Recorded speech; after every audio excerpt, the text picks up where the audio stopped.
गंजाम जिला सानखेमुंडी ब्लॉक पोड़ामारी पंचायत बतागड़ गाँव में अजणा जंतु आतंक गत शुक्रवार विलंबित राति अजणा जंतु आक्रमण में 13टी मेढ़ा और छेली छुआंकर मृत्यु होता अभियोग होती। गाँवर संतोष गौड़ गाँ निकट में गुहाल करी सेठारे किछि मेढ़ा एवं किछि छेली पालन करी परिवार भरण पोषण करी आसुथिले।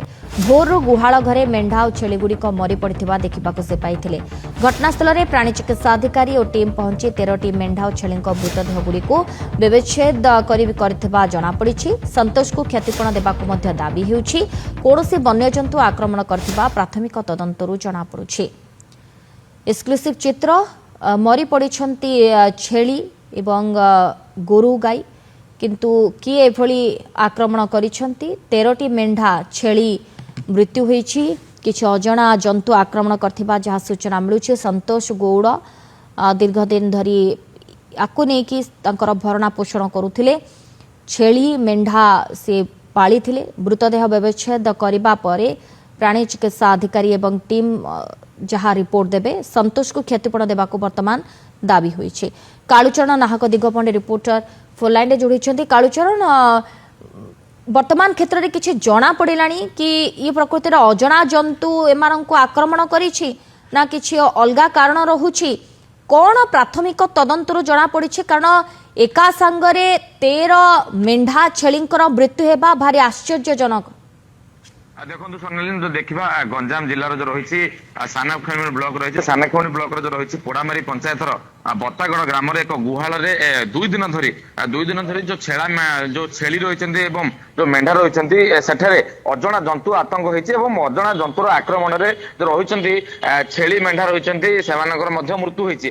कहार बेक पाखे क्षत चिन्ह रही तो कहार गोड़ पाखे रही कहार पेट पाखे क्षत चिन्ह रही। देखा जो रही रही गंजाम जिला सानखेमुंडी ब्लॉक होते ताहा जो गजपति जिलार पालाखेमुंडी वन विभाग टीम रही। तेणु जो बतागड़ ग्राम संतोष गौड़कर जो गुहाल एभली घटना घटी जो मेढ़ा छेली जो पालन कर परिवार प्रतिपोषण करुले से समय जो अजणा जंतु आक्रमण में जो भाव जो रही सुलेखा पंडा एवं जो डेंगास्तर टीम रही प्राणी चिकित्सा टीम रही से 13टी मेढ़ा छेली घटनास्थल में पहुंची तदंत कर पोस्टमार्टम तार आनुमानिक मूल्य 1 लाख टंका है। जो रही संतोष रही संतोष परिवार प्रतिपोषण कर केउ जंतु जो राति समय विलंबित राति समय गुहाल भितर पशिला जो केउ जंतु ताकू नहीं जो रही पारलाखेमुंडी जो रही वनांचल रही वन विभाग रही से तदंत करने आवश्यक रही।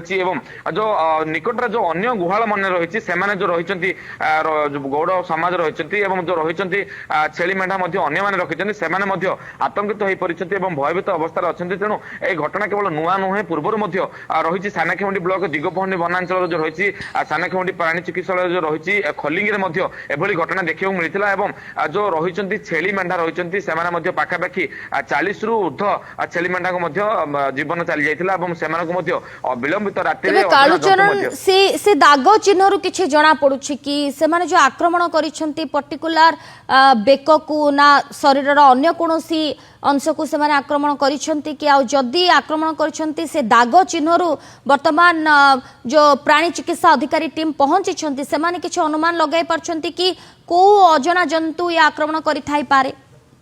देखो सोनालीन जो देखा घटनास्थल में जितेबाला सी जो रही छेली मेढ़ा पशुपालक रही सी सूचना देवा डेंगास्तर जो प्राणी चिकित्सालय टीम रही घटनास्थल में पहुंची पहुंचला जो छेली मेढ़ा को गोटे स्थान में एकाठी करते देखी के दाग रही जो मृत्युर कारण कौन रही केउ प्रकार जंतु आक्रमण कर विभिन्न प्रकार हिंस्र जंतु राति समय बुलुवा समय जो रही के प्रकार जंतु आक्रमण कर अनुसंधान कर पोस्टमार्टम कर पोस्टमार्टम रिपोर्ट देलापर अनुमान अनुमान करुँच केउ जंतु कर परवर्ती मुहूर्त में प्राणी चिकित्सालय टीम संधान जन सूचना मिली। सोनाली ओके ए बाबद रे छेली मेढ़ार जी पालक अच्छा सी बाबद रे किछि मुह खोलुछंती कि कालुचरण?